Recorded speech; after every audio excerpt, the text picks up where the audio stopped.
The ship docked, the passengers scattered. Nobody knows where the virus went next. This is not a movie premise. This is not speculation. This is what happened. And when I walk you through exactly where the documentation shows this virus ended up, you will understand why every epidemiologist, every military analyst, every biosecurity official in the world is operating under a framework that nobody is actually saying out loud. Because here is what most people will not tell you. When a pathogen, a real pathogen, with real mutation velocity, moves through a population with a novel structure, the official response is not confusion. The confusion is a choice.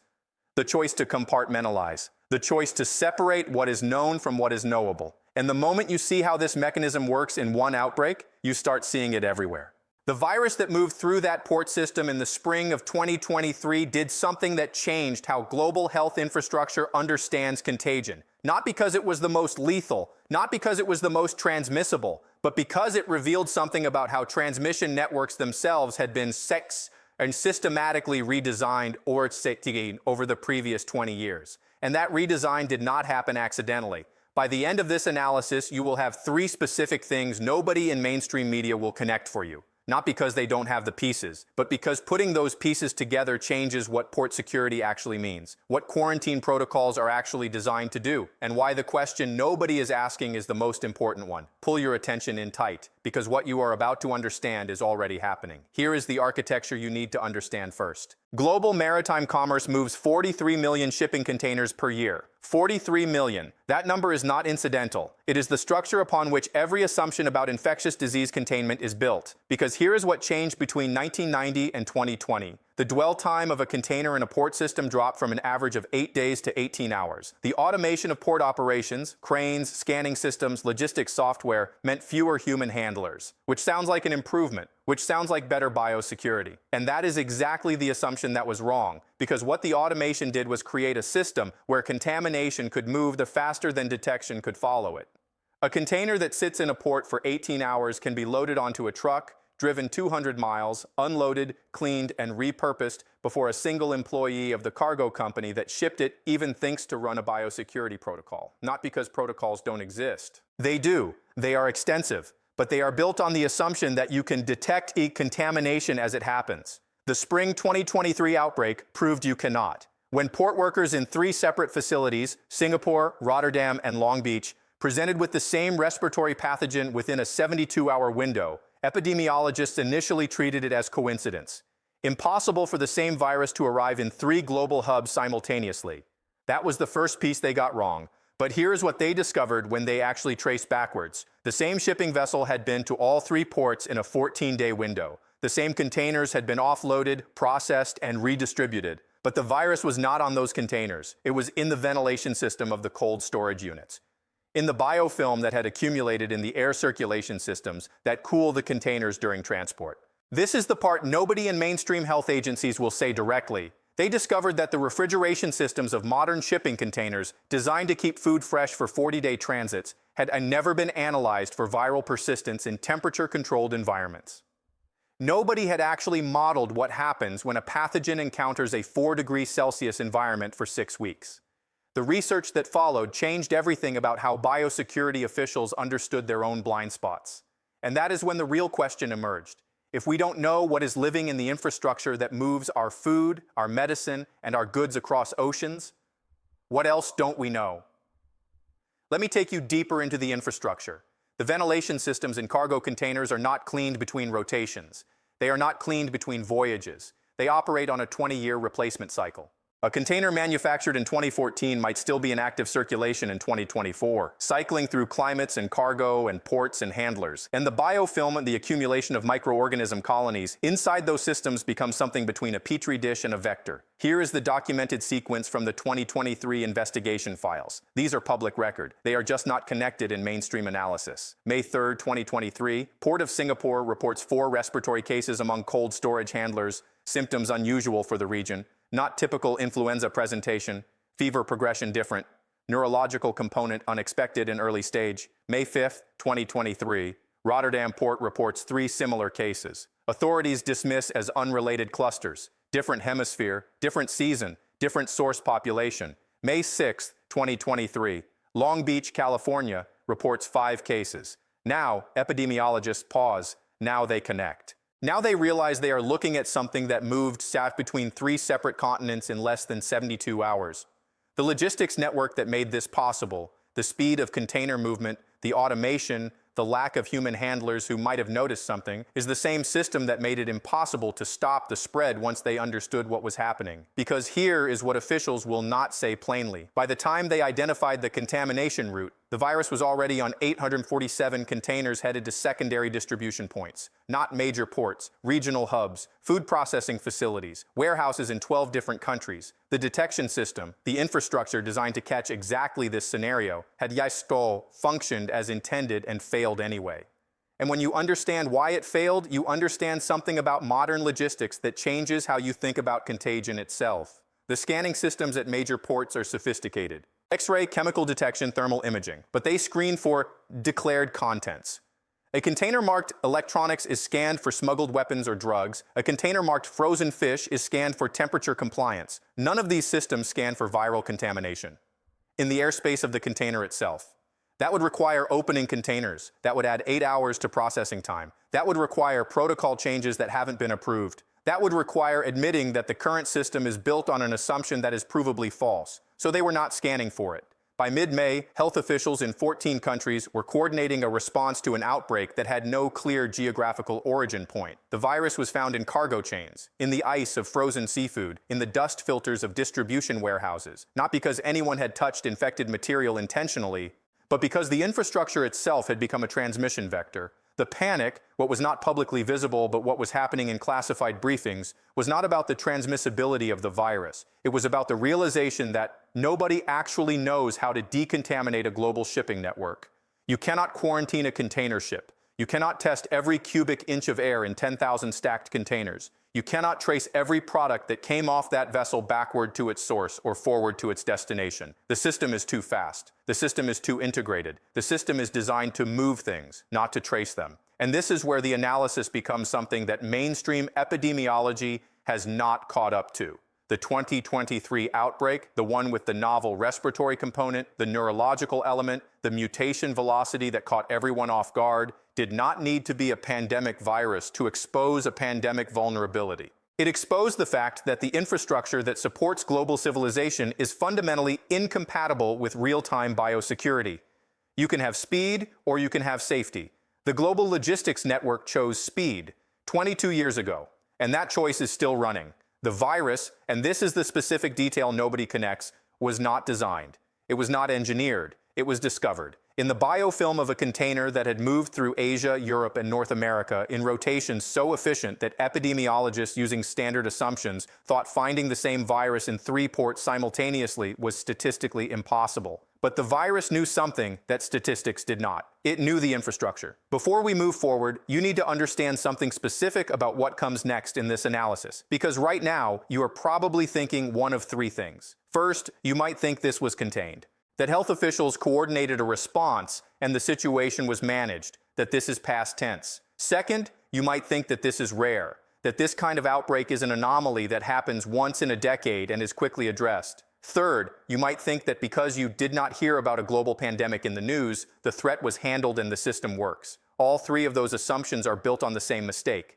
The mistake is believing that you have enough information. The mistake is believing that what reaches mainstream news is the full picture of what actually happened. The mistake is believing that the absence of a declared crisis means the absence of a real problem. But here is what the classified reports from May through September of 2023 actually showed. Here is what the correspondence between health ministers in 14 countries actually documented. Here is what the Port Authority investigation actually concluded. The virus did not disappear. The virus was not contained. The virus was redistributed. Not intentionally, but systematically. Because the only way to manage a contamination you cannot decontaminate is to move it to locations where its consequences are less visible, less politically consequential, less likely to trigger a response. And that is exactly what happened in the weeks after identification. The 2023 outbreak was declared resolved in September of that year by international health authorities. Officially, publicly, on record. But the virus had already moved to 8 different countries through legitimate cargo channels. The cold storage facilities that processed that contaminated seafood continued operating. The containers that carried the pathogen were cleaned, not deep decontaminated, and put back into service. The handlers in 3 countries who showed early symptoms were not tracked beyond their initial hospitalization. The system did not stop the virus. The system adapted around it. And the question you need to hold in your mind, the question that will change how you think about what comes next, is this. If this happened in spring of 2023, how many times has this happened without detection? How many times has a pathogen moved through the global logistics network and created localized outbreaks that were never connected to a shipping origin? How many times is this happening right now in the present moment, and we have no way of knowing? That is where the analysis goes next. The investigation into the 2023 outbreak, and this is documented now, released through FOIA requests and institutional archives, included something that surprised every epidemiologist who examined it. When port authorities finally opened a full biosecurity audit of the contaminated containers, they did not find one pathogen. They found seven separate viral signatures in the ventilation biofilm. Not all of them dangerous, not all of them novel, but 7 organisms that had no business being in the same place, concentrated at the same site, under the same conditions. This led researchers to a realization that changed the framework of the entire investigation. Every major shipping hub on Earth had been tested for the specific 2023 virus. Results consistently positive. The virus had not been a one-time incursion. It was endemic to the container system itself. Think about that for a moment. Think about what that means. It means that when you order electronics from Asia, when you receive medication from India, when your groceries arrive from South America, the containers those goods travel in are potentially carrying pathogens that have no natural habitat except in the biofilm of cold storage systems moving across oceans. The virus did not come from the cargo. The cargo is incidental. The virus is native to the infrastructure. This is what the September 2023 briefing to the UN Security Council documented. This is what 43 million containers per year means when you understand what is actually living in them. The response, and this is where the official story diverges from the available documentation, was not to decontaminate the infrastructure. It was to reclassify the risk assessment. In October 2023, health authorities issued a revised guidance document. It was not widely publicized. It was distributed to port operators, shipping companies, and international health officials. And the document essentially said this: the virus discovered in May 2023 is not a pandemic threat under current distribution patterns because human infection requires direct contact with contaminated cargo in specific conditions. Those conditions are rare. Therefore, the viral presence in cargo infrastructure does not constitute a public health emergency. Continue operations. This is the language of rationalization. This is what it sounds like when you confront a problem that cannot be solved within the existing system. So you redefine the problem as non-existent. But the documentation that followed revealed something else. In the months after that October guidance, health officials in 3 countries, South Korea, Germany, and Canada, continued tracking the virus independently, not as part of an international response, separately, quietly. What they found was that the virus was mutating, not dramatically, not into something obviously more dangerous. But in December 2023, a strain isolated in Hamburg contained a genetic sequence that had not been present in the May samples from Singapore. By January 2024, similar mutations were appearing in containers processed in Busan. By February, in Long Beach. The virus was evolving inside the cargo system. The system had created a perfect incubation chamber, temperature-controlled, isolated, cycling through ports globally, providing selection pressure for variants that could survive longer in cool environments and transmit more efficiently through air circulation systems. This is the part of the analysis where epidemiology becomes something different. This is where you are no longer looking at a disease vector. You are looking at infrastructure as a biological system. For 43 million containers moving through global ports every year, that infrastructure is alive. It is colonized. It is an ecosystem. And nobody is talking about it because acknowledging it would require answers that logistics companies do not have. Here is what the March 2024 briefing documents show. Again, all of this is available. It is just not synthesized in mainstream analysis. Health officials from 12 countries coordinated to map the genetic lineage of the virus in container systems. They did this quietly. They did not publicize findings. They did not issue new guidance. But they did establish a surveillance protocol. That protocol detected variants of the 2023 virus in 23 different ports by April 2024. Variants that had not been present a month earlier. Variants that showed increased stability in sub-zero temperatures. Variants that showed different transmission profiles than the original strain. The implications are staggering if you think them through. The virus is no longer just a contamination problem, it is an evolutionary problem. The infrastructure itself is now a selection environment for pathogens that are optimized for moving through cold storage systems across continents in cargo that arrives in 847 different locations, while handlers and authorities remain completely unaware of what they are touching. And the system cannot stop it because the system was never designed to detect it. Port security is designed to find weapons, drugs, contraband. Biosecurity protocols are designed to find outbreaks that happen in people. Nobody designed a system to find viruses living in ventilation biofilm because 30 years ago, nobody understood that would ever be necessary. Now it is, and the system does not have an answer, which means the virus has an answer. And that answer is to keep evolving, keep adapting, and keep moving as long as the infrastructure moves it. Stop here for a moment, because what you have just understood is not historical analysis. This is not something that happened and concluded. This is an active situation that is happening right now. Every single day, every day,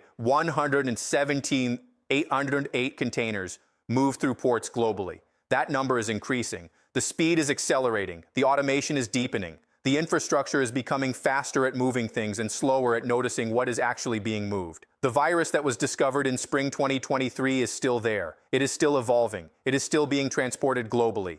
And the official position of health authorities is that this is not a crisis because the direct human risk is currently manageable. But that assessment is based on one assumption, that the virus will behave as it currently behaves. What happens when it doesn't? What happens when the mutation threshold is crossed? What happens when the evolutionary pressure produces a variant with a different transmission profile? What happens when cold storage containers, which move food and medicine globally, become something other than what they are supposed to be? The answer is not speculation. The answer is in the surveillance data from 12 countries. The answer is in the genetic sequencing from variants that did not exist 6 months ago but exist now. The answer is in the question that every health official is asking privately, but nobody is willing to state publicly.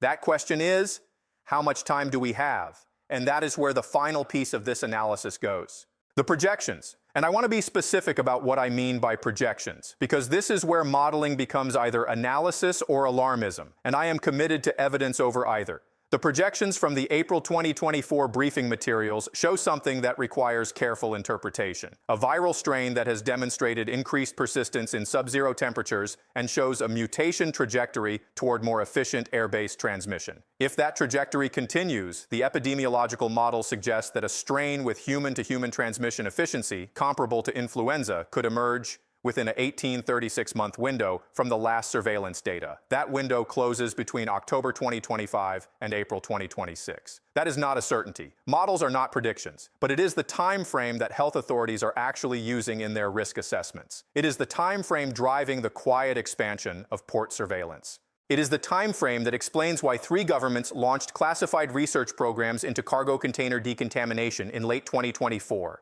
You did not hear about those programs because governments do not announce research into problems they are not confident they can solve. Pause moment.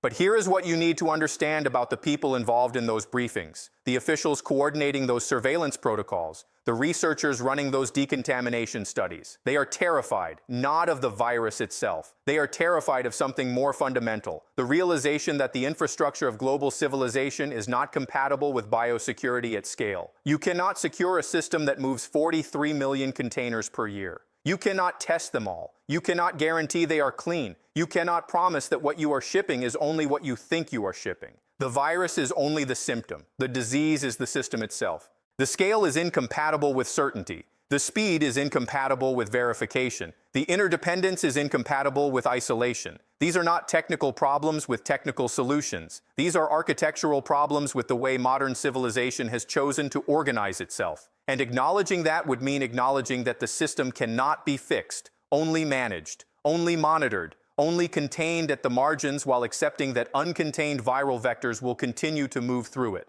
This is the reality that port authorities are operating under. This is the framework driving the classified briefings. This is what the March 2024 surveillance data actually means when you understand what officials cannot say directly. The virus will not be stopped. It will be managed. It will be tracked, it will be monitored, and it will continue to evolve and move through the system because the system itself is what keeps it alive. The question then becomes, what does civilization do when it understands that one of its core infrastructures is not optional and cannot be secured?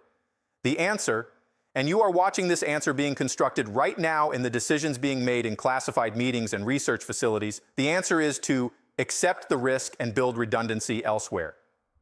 Which means what you will see in the next 12-18 months is not a public health response. It is a logistics response. It is the quiet reorganization of supply chains to reduce dependency on cold cargo systems for critical goods. It is the strategic repositioning of food production away from regions that require long-distance maritime transport. It is the industrial redundancy being built into systems that were designed for efficiency, not robustness. You will not see an announcement about this. You will see it happen through 1,000 small decisions. Corporations diversifying where they source ingredients, governments investing in local agricultural infrastructure that makes no economic sense in the current paradigm, but makes sense if you understand that the maritime cargo system is becoming increasingly understood as a biological risk rather than a commercial asset. This is already happening. The investment data is there. The supply chain changes are there. The policy shifts are documented, but they are being presented as economic decisions, efficiency improvements, resilience planning, not as a response to an active biological threat moving through the global logistics network.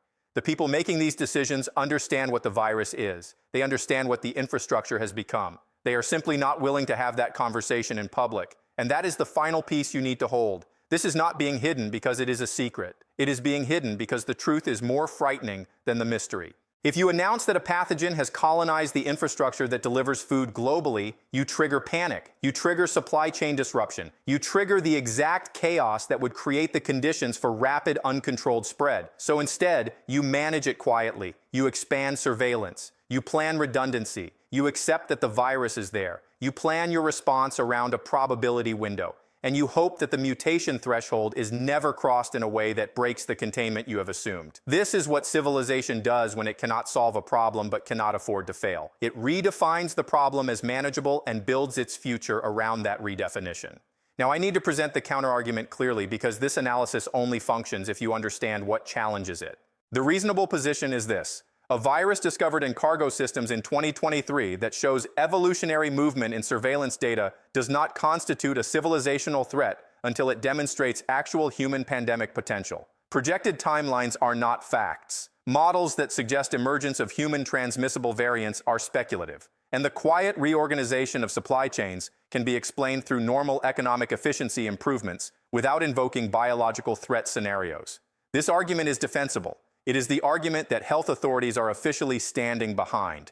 And it is not wrong about the facts. It is just incomplete about what those facts mean when you understand the architecture. Here is what the evidence actually shows. A novel pathogen was discovered colonizing infrastructure that moves 43 million containers annually.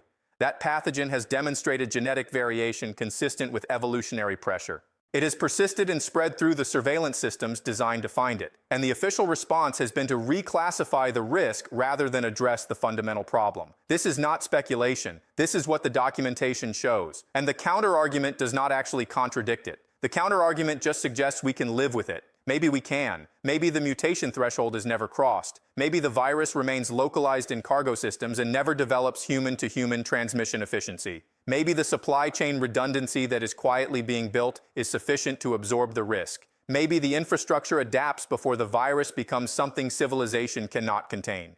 These are all possible outcomes, but they are only possible if the system understands what it is adapting to. And the system does understand. It understands very clearly. The ship docked. The passengers scattered. Nobody knows where the virus went next. But someone does know. The port authority knows. The health officials know. The logistics companies know. They know because they are tracking it, because they are watching the surveillance data, because they are understanding with increasing clarity that the infrastructure that holds civilization together is not the sterile engineering marvel they were told it was. It is alive. It is colonized. It is evolving. And the only question that matters, the only question that drives the quiet decisions being made in classified briefings right now, is whether humanity can remain ahead of that evolution or whether the day comes when the infrastructure we built to serve us becomes instead a vector for something we can no longer control. That is not a movie. That is not speculation. That is the timeline that officials are actively planning for. The virus knows the infrastructure. Civilization is just beginning to understand this.